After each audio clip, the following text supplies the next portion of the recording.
கோபுரம் chits private limited 12 வருட அனுபவம் 9000க்கும் மேற்பட்ட கஸ்டமர்களின் நம்பிக்கையை பெற்ற முன்னணி சிட் ஃபண்ட் நிறுவனம். மேலும் விவரங்களுக்கு உடனே டவுன்லோட் பண்ணுங்க கோபுரம் சிட்ஸின் ஆஷ் கேஷ் ஆப்பை. சமூக வலைதளங்களில் விளாகர்கள் பரிந்துரைக்கும் வித்தியாசமான இடங்களை தேடி பயணம் செய்வது இளைஞர்கள் மத்தியில் வாடிக்கையாக உள்ளது. அப்படி கோவையில் சமூக வலைதளங்களில் பரிந்துரைக்கப்பட்ட ஒரு இடத்திற்கு சென்று 2 மாதத்தில் 3 பேர் உயிரிழந்திருப்பது அதிர்ச்சியை ஏற்படுத்தியுள்ளது.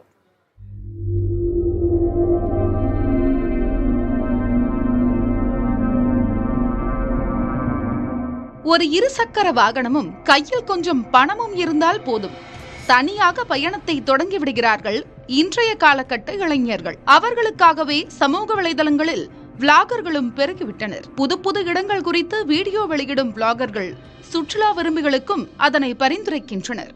வித்தியாசமான இடங்களை காட்ட வேண்டும் என்ற ஆர்வத்தில் முறையாக ஆய்வு செய்யாமலும் உள்ளூர் மக்களிடம் விசாரிக்காமலும் பல வீடியோக்களை பதிவிடுகின்றனர். அந்த வகையில் கோவை மாவட்டம் இக்கரை போலுவாம்பட்டி ஊராட்சியில் உள்ள நரசீபுரம் தடுப்பணை குறித்தும் சமூக வலைதளங்களில் வீடியோக்கள் பரவ அதை நோக்கி பயணப்படுகின்றனர் இன்றைய இளைஞர்கள்.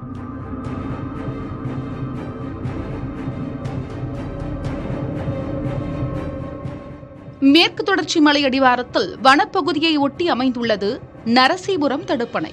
நகர்பகுதியிலிருந்து சுமார் 25 கிலோமீட்டர் தொலைவு பயணித்தால் தடுப்பணை வந்துவிடும். புதைமணல் மிகுந்து காணப்படும் இந்த தடுப்பணையில் பல்வேறு இடங்களில் பெரிய பெரிய பள்ளங்கள் இருப்பதாக கூறுகிறார்கள் அந்த பகுதி மக்கள்.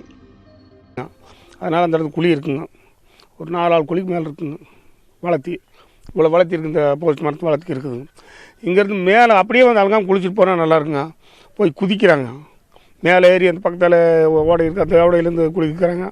கீழே குதிச்சோன்னா அப்படியே உள்ளே போய் அப்படியே மாட்டிக்கிறாங்க. அங்கே யானைலாம் வர இடங்களா? அது யானையெல்லாம் வருங்க, யானையெல்லாம் வர்றது எனக்கு அப்படியே வருங்க. நைட்டான வருங்க, பகலெல்லாம் வராது, நைட்டில் வருங்க. இதில் வந்து போயிட்டு இருக்குதுங்க. பள்ளம் மட்டுமல்ல, வனத்தை ஒட்டியிருக்கும் நரசீபுரம் தடுப்பணை வன விலங்குகளுக்கும் குடிநீர் ஆதாரமாக இருப்பதாக கூறப்படுகிறது. அவ்வப்போது காட்டு யானைகளும் அங்கு முகாமிடுவதும் உண்டாம். வர்றாங்க, ஒரு கல்யாணம் முடிக்காத வர்றாங்க, கல்யாணம் மூச்சிலும் வந்து விழுகிறாங்க. ஏதோ போய் தண்ணிகளை போட்டு போய் தெரியாது, உள்ள விழுகிறதாலும் உள்ள விழுந்தால் மேலே வர முடியாது, அவ்வளோதானுங்க. அது யாரும் அங்கே குளிக்க மாட்டாங்களா? உள்ளூர்காரரும் குளிக்கிறாங்கன்னா அவங்களுக்கு தெரியுமில்லைங்க, அந்த இடத்துக்கு போகிறதில்ல. இது பசங்க வந்தாங்கன்னா தெரியாத மாதிரி போயிடுறாங்க. அது சொன்னாலும் கேட்கறது இல்லைங்க, அவையெல்லாம் அந்த மாதிரி வந்துட்டு போகிறாங்க. அதை பார்த்து ஏதோ ஒரு வழியில் அதை தடுப்பணை மாதிரி ஒரு கட்டி வேண்டாங்கிற மாதிரி ஒரு போடு கேடு வச்சாருனாலும் போகாமல் இருப்பாங்க. அது சும்மா விட்டுறாங்க, அவங்க பாட்டுக்கு அவங்க போய் விழுந்துடுறாங்க. உள்ளூர் மக்களே செல்ல அச்சப்படும் நரசீபுரம் தடுப்பணைக்கு வெளியூர் மக்கள் அச்சமின்றி வந்து செல்வதாக கூறப்படுகிறது. கடந்த 2 மாதங்களில் மட்டும் இந்த தடுப்பணையில் குளிக்க சென்ற 13 வயது சிறுவன் உட்பட 3 பேர் உயிரிழந்திருப்பது கூடுதல் அச்சம். சுற்றுலா பயணிகள் செல்லாத வகையில் தடுப்பணைகள் அமைத்து நடவடிக்கை எடுக்கப்படும் என காவல்துறையினர் தெரிவித்துள்ளனர். இயற்கை சார்ந்த இடங்களுக்கு செல்லும் போது சற்று கூடுதல் முன்னெச்சரிக்கையுடனும் விழிப்புடனும் இருக்க வேண்டும் என்பது அவசியமாக உள்ளது. புதிய தலைமுறைக்காக கோவையிலிருந்து ஒளிப்பதிவாளர் முத்துப்பாண்டியுடன் பிரவீன். கோபுரம் சிட்ஸ் பிரைவேட் லிமிடெட் 12 வருட அனுபவம் 9000க்கும் மேற்பட்ட கஸ்டமர்களின் நம்பிக்கையை பெற்ற முன்னணி சிட் ஃபண்ட் நிறுவனம். மேலும் விவரங்களுக்கு உடனே டவுன்லோட் பண்ணுங்க கோபுரம் சிட்ஸின் ஆஷ் கேஷ் ஆப்பை.